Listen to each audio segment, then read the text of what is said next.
YouTube'dan gelen bazı sorulara cevap vermek istiyorum bugün. Çenemi kapatıp açarken sağ taraftan küt küt ses geliyor.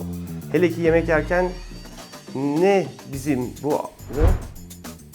Hocam merhaba, ben yemek yerken ağzımı açamıyorum.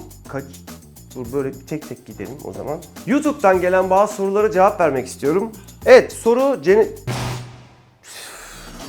Hocam, altın dolgular diş hekimi korkusunu yenmek için ne yapabiliriz? Sizin kaygılarınıza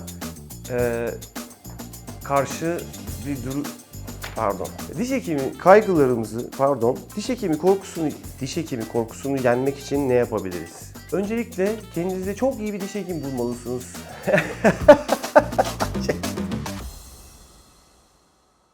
YouTube'dan gelen bazı sorulara cevap vermek istiyorum.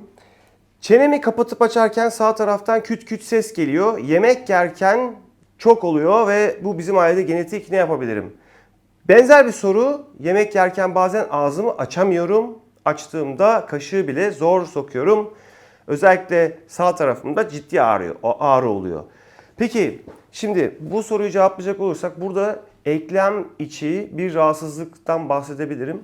Eklem üzerinde bir disk var, kıkırdak bir disk var. Bu disk öne doğru veya yana doğru kaçmış olabiliyor. Bunun sebebi dişlerdeki kapanış bozukluğu. O kapanış bozukluğuna adapte olan kaslar o diski mecburen dişlerin kapanışından ötürü bir tarafa itmiş oluyorlar ve disk bir tarafa kaçmış. Şimdi siz ağzınızı açtığınız zaman tabii o disk yerinde olmadığı için sıkışıyor. Bazen açamıyorsunuz, bazen de o açıldığı zaman o tık diye veya çok ciddi tak tuk diye yerine oturabiliyor. Bazen bu disk yerinden kaçtığı zaman artık kemik kemiğe sürttüğü için tıkır tıkır tıkır tıkır bir sürtme sesi geliyor ve bu ağrılı olabiliyor. Ağız açılmaması sebebi ise ya kaslardaki aşırı bir spazmdan kaynaklı ya da oradaki eklemin üzerindeki işte kıkırdak veya kapsül gibi o dokuların sıkışıklık yapması sonucu ya da kemik kemiğe sürte artık orada sıvıların azalması sonucu bir durum meydana gelmiş oluyor. Bu da ağız açıklığında kısıtlığa neden olabiliyor. Burada tabii bir çene eklemi uzmanı, kapanıştan anlayan bir diş hekimi ilk muayenesi sonucunda gerekli görülürse bir ortodontik tedavi, gerekli görülürse bir cerrahi tedavi bundan sonra yapılmalı.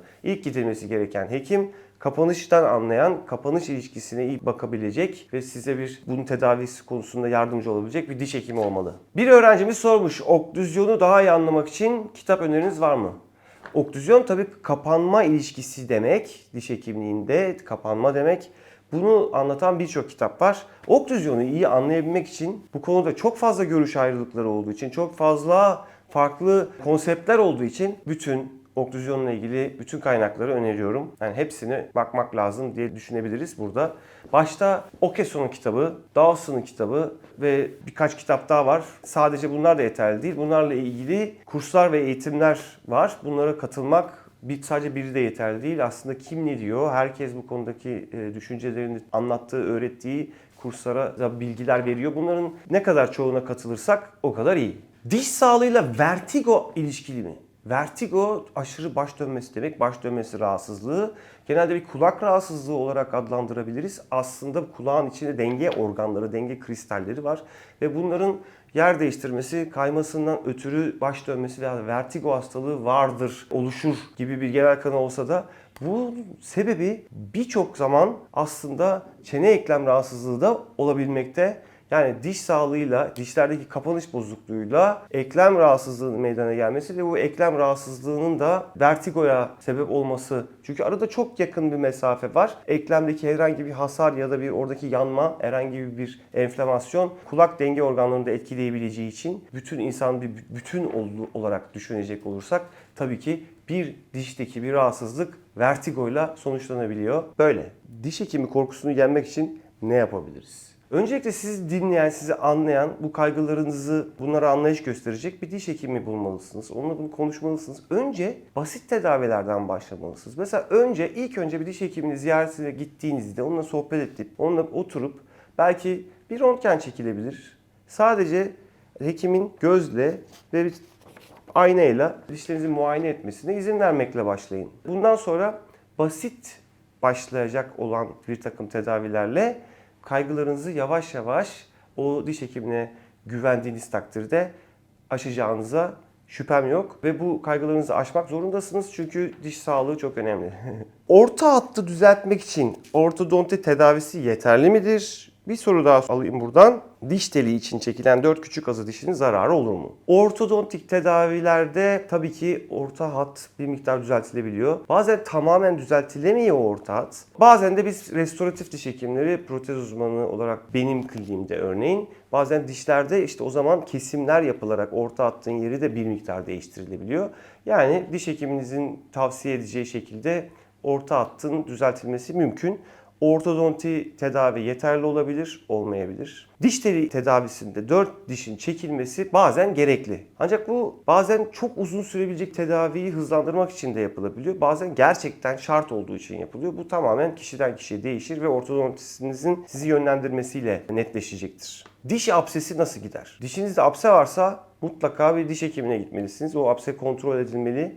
Ve buna göre bir antibiyotik tedavisi ve antibiyotik tedavisiyle birlikte çok kısa sürede hemen o dişe müdahale gerekir. Bazen hastalarımız kendi kendilerine gidiyorlar, antibiyotik buluyorlar, antibiyotik alıyorlar. O an için o apse tabii ki diniyor, iniyor. Ancak antibiyotiğin etkisi geçtikçe daha güçlü bir şekilde geri gelebiliyor. O zaman da tekrardan antibiyotik vermek durumunda kalıyoruz. Bize gelseniz dahi antibiyotik kullandığınızda bu sefer oradaki apsenin geçmesi, iyileşmesi daha da zorlaşıyor. Çok fazla ilaç kullanmak zorunda kalabilirsiniz.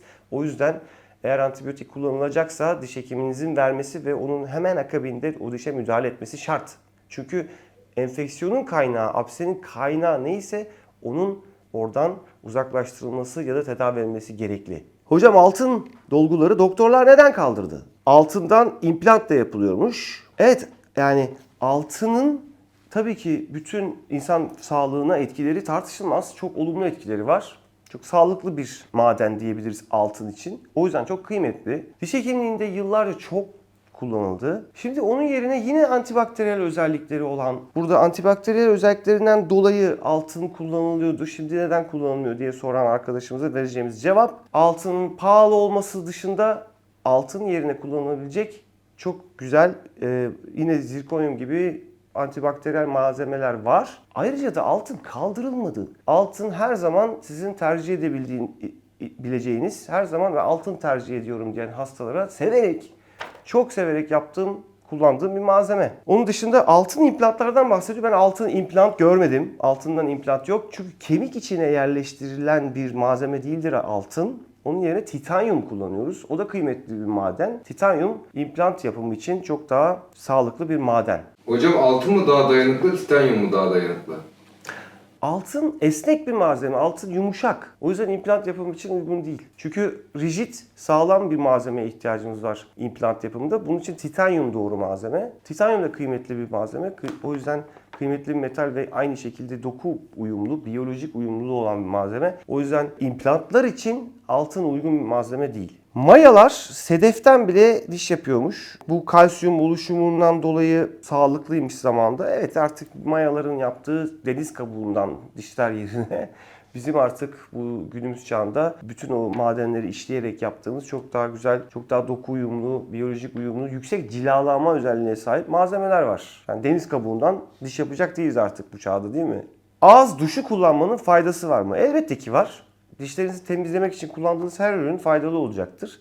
Ancak unutmayın ki diş temizliği, ağız bakımının temel aracı, enstrümanı mekanik temizlik yapan fırçadır. Yani o dişin yüzeyindeki birikintileri temizlemek için kullanılan fırçadır. Fırçayı doğru kullanmadan ağız duşuyla pek bir şey uzaklaştıramazsınız. Üstelik ağız duşu ancak oradaki partikülleri oradan uzaklaştıracaktır. Bizim amacımız diş fırçalarken dişin üzerinde biriken plağı, dişe yapışan o yapış plağı oradan uzaklaştırmak. Dolayısıyla fırçalama kadar etkili hiçbir ağız bakım ürünü yok. En önemlisi diş fırçalamadır. Ağız duşlarını biz herkese önermeyebiliriz. Ancak mutlaka biz bir protez varlığında, eğer eksik diş varsa, onun üzerine yapılmış bir protez varsa, implant varsa, özellikle tüm ağız protezlerde etrafı daha iyi temizlemek için ağız duşundan faydalanabiliyoruz. Hocam bir de ben sorayım. Evet, bir soru geldi buradan. Dişlerimizi fırçalarken diş eti kanamamızı, eskiden bir söz vardı. Diş eti kanıyorsa iyi bir şey yapıyorsun demektir. Bu doğru mu? Hayır, öyle bir şey yok.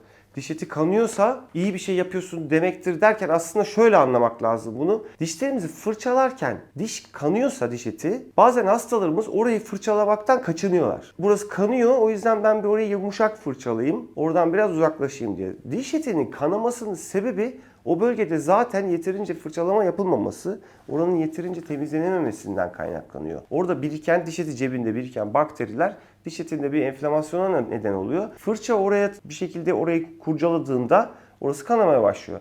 Eğer kanama varsa o bölgeyi biraz daha güçlü bir şekilde fırçalamak lazım. Belki diş etindeki o enflamasyonu giderecek bazı macunlar kullanılabilir. Ancak önemli olan tabii ki fırçanın orayı temizlemesi oluyor. Ve bu fırçanın orayı temizlemesi de kanamaya neden oluyorsa, yani ağzınıza dişlerinizi fırçalarken kanama görüyorsanız kanayan bölgeyi biraz daha güçlü fırçalamaya çalışın. Tabii ki bu sizin baş edebileceğiniz bir noktaya geçtiyse bunu bir diş hekiminin kontrolünde yapmanız gerekir. Diş hekimine gidip onu kontrol edip sonra bir fırçalama kürüyle o kanamaların önüne geçmek lazım. Çünkü kanamalardan sonraki aşamada artık diş eti çekilmesi, kemik erimesi geliyor. Bir sonraki aşamaya ulaşmadan bu diş eti kanamalarını ortadan kaldırmak çok önemli. Çok fazla dişimi fırçalıyorum. Zararlı mıdır? Fazla mal göz çıkarmaz.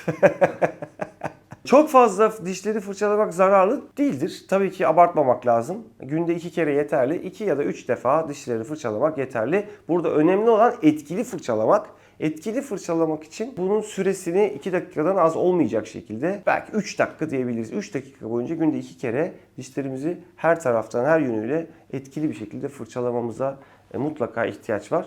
Eğer bunu yapamıyorsak, eğer buna rağmen bir takım kanamalar görüyorsak, bir takım sıkıntılar görüyorsak, o zaman diş hekiminin bir tavsiyesine, belki ekstra bir bakım ürününe, belki o bölgede mevcut bizim göremediğimiz oradaki bir olumsuzluğa diş hekiminin anlaması ve bizi doğru yönlendirmesine ihtiyacımız olabilir. Elektronik diş fırçalarını kullanmak zorunda mıyız? Yani eski diş fırçası yetmiyor mu? Elektronik diş fırçalarını çok önermiyorum ben aslında, işin gerçeği. Elektronik diş fırçası biraz tembellik yapıyor bence. Sanki fırça değil, hani sanki kişi kendi dişlerini fırçalamıyor da elektronik fırça her şeyi yapıyormuş gibi bir algı oluyor sanırım. Fırçayı yerleştirip şöyle gezdirince fırça bütün her işlemi yapıyormuş gibi bir durum ortaya çıkıyor ve kişinin farkındalığı azalıyor. Oysa ki eli çalışan, kasları çalışan, elini kullanabilen her birey için normal bir fırça ve nereyi fırçaladığını bile bile, hissede hissede bütün her yeri doğru şekilde fırçalaması bence yeterli. Elektronik fırçaya bunun dışında ihtiyaç yok. Tabii ki bazı durumlarda, özel bazı durumlarda, kişinin kendi yapamadığı durumlarda elektronik fırçadan da yardım alabilir.